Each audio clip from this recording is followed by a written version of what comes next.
In this quick video, we'll learn how to create a dynamic list to use as a sending list in your email and/or nurture campaigns. Unlike distribution lists, a dynamic list is a list that is constantly updating. Rather than manually adding people to this list, you will instead determine specific criteria that records must meet to be on this list. Once defined, records will automatically be added to this list if they meet these criteria, or removed if they no longer meet the criteria going forward. Dynamic lists, though called lists, are actually reports created to be used as a list. Now that we better understand dynamic lists, let's jump into creating one. To create our dynamic list, we'll need to start by creating a new report. There are a few ways you can create a new report in SugarMarket.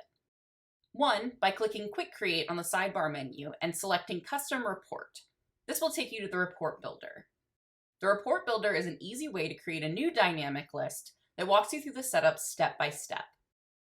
Or, two, by clicking the Analytics option at the bottom of your sidebar, then selecting Custom Reports from the Analytics menu. This will take you to the Report Manager.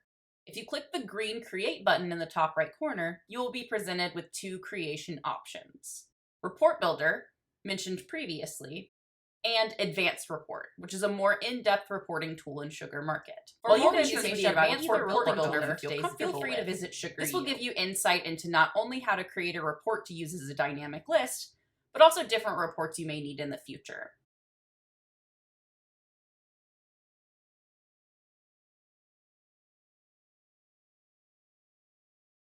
We'll start by filling out the basic information about our report.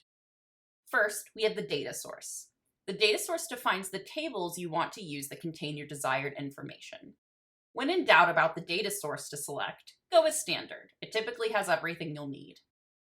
Next, we'll select our table/views. Essentially, this allows us to choose which information from which table we would like to be able to choose from to create our report. When creating a dynamic list, you'll almost always use View Account Contact, as this will allow you to see information about all of your accounts, contacts, and leads. We'll then select a type for our report. We recommend always choosing tabular, as this is the standard report format. Next, we'll enter a name and a description for our report.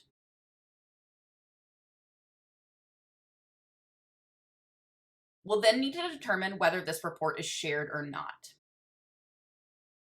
And finally, we'll add our report to a folder and click Save. Once saved, we'll be redirected to the Report Builder. The first thing we'll do is scroll down and add our columns to our report. To add new columns, we'll click the Add New button. Here, you can move over fields from your available columns to selected columns to have them appear on the report. Don't worry, the search function will make this much easier. There are two fields that we have to have as columns on our report to make sure it can be used as a dynamic list.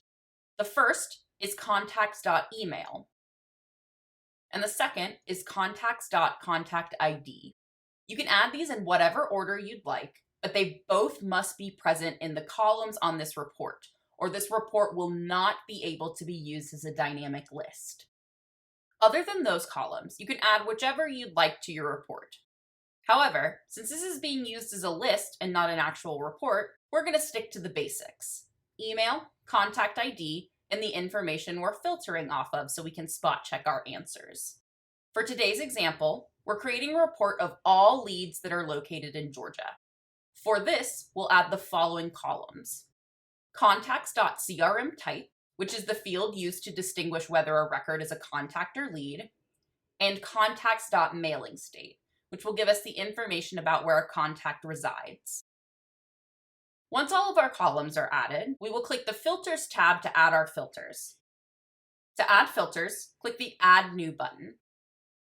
We'll start by adding our first filter, which will be making sure we're only seeing lead records on our list.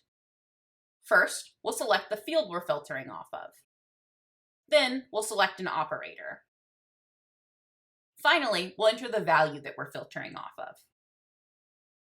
Once we've filled out our first filter, we have the option to use AND or to add another condition in the same grouping, or use the larger AND or to add a separate grouping of conditions.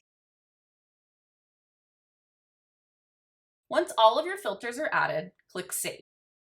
Now, we want to double check and make sure that the report is pulling the information we want it to for our list. To do this, we can click the Run Report button in the top right corner and select Run Preview to spot check. If the report looks good, congratulations! You should now be able to create a dynamic list to use in your Sugar Market email sends. For more information on this topic, feel free to visit one of our trusted Sugar resources, SugarU, Sugar Club, or the Sugar CRM support site. Happy building!